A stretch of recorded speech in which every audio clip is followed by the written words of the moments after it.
Hello दोस्तों, आप लोग इस चैनल पर नए हैं तो चैनल को सब्सक्राइब करें और बेल आइकन को दबाना ना भूलें। हमारी आज की कहानी का नाम है उतरन। अरे बहू, जब तेरी ननद इतने प्यार से दे रही है तो रख लेना। हमें तो हमारी ननद ने आज तक कुछ नहीं दिया, और एक तुम्हारी ननद है जो हर बार तुम्हें कुछ ना कुछ देती है। मानना पड़ेगा, खुशनसीब हो तुम। इतना बोलने के बाद आशा जी ने सारी साड़ियां उठाकर कृतिका की गोद में रख दी और कृतिका उन्हें अलमारी में रखने चल दी।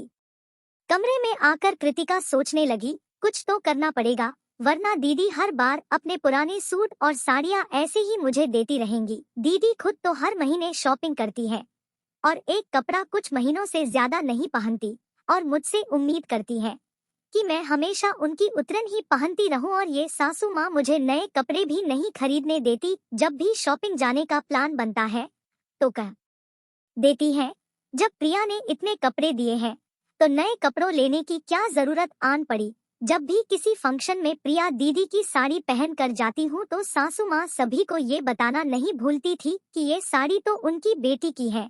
फिर मेरे लिए लोगों की सवालों भरी निगाहें झेलना मुश्किल हो जाता है। ऐसा कब तक चलेगा। भी कमरे में कृतिका का पति वैभव आया तो वो उससे बोली, वैभव कुछ करो ना, दीदी फिर से अपने पुराने कपड़े मुझे दे गई है।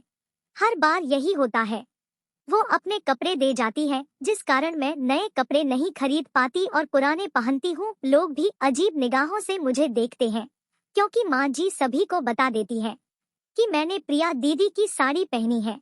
कई लोगों ने तो मुझसे सीधे मुंह कह दिया कि जब वैभव की तनख्वाह इतनी अच्छी है तो ननद की उतरन क्यों पहनती हो। अब क्या जवाब दूं सभी को। कुछ करो ना, आप देखो कृतिका, मैं इन सब चक्करों में नहीं पड़ना चाहता, लेकिन बस इतना बोलूंगा कि अगर तुम्हें दीदी के कपड़े नहीं लेने तो सीधे मुंह उन्हें मना कर दो। शायद कुछ दिन तो उन्हें बुरा लगे, लेकिन हमेशा के लिए इन सब से पीछा छूट जाएगा। इतना बोल वैभव चला गया। कृतिका को समझ आ गया कि अब उसे खुद ही कुछ करना होगा, वरना ये सब ऐसे ही चलता रहेगा। सीधे मुंह कुछ बोला तो रिश्तों में कड़वाहट आती है, इसीलिए कुछ ऐसा करना होगा जिससे सामने वाला समझ भी जाए और रिश्तों में प्यार और अपनापन भी बना रहे। कृतिका ने अलमारी से कुछ साड़ियां निकाली जो वो पहनती नहीं थी और सास के कमरे की ओर चल दी जहां प्रिया और उसकी सास बैठकर बातें कर रहे थे।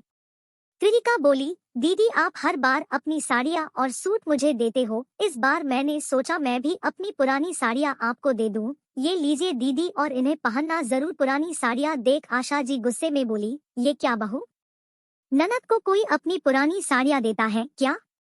देना है तो कुछ नया दो। लेकिन मम्मी जी मैं ये साड़ियां पहनती नहीं हूँ, इसीलिए सोचा बेकार पड़ी है तो दीदी को दे दूं। कृतिका मुस्कुराते हुए बोली, क्या तुम अपनी बेकार चीजें मेरी बेटी को देना चाहती हो? उसकी शादी अच्छे घर में हुई है, वो तुम्हारी उतरन क्यों पहनेगी?